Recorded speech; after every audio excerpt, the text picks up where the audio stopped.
Les bancs des auditoires des universités et des hautes écoles resteront vides pour cette session d'examen. À situation inédite, mesure exceptionnelle, chaque établissement doit communiquer aujourd'hui au plus tard à ses étudiants les modalités d'organisation des examens. La matière à étudier doit être définie et pourrait être allégée dans certains cas.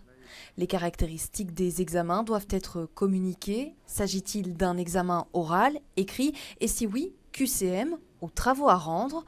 Enfin, la nature des examens doit être précisée.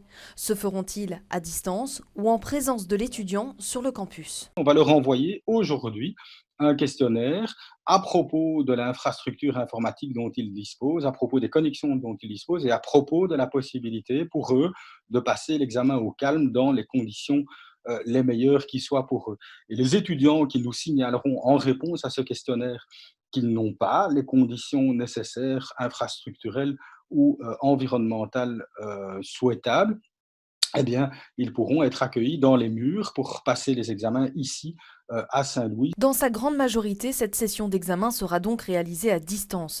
Mais qui dit distance dit risque de triche. L'UC Louvain a opté pour un logiciel de surveillance via la webcam. L'ULB mise sur l'intégralité morale de ses étudiants. C'est dans les règlements des études actuellement.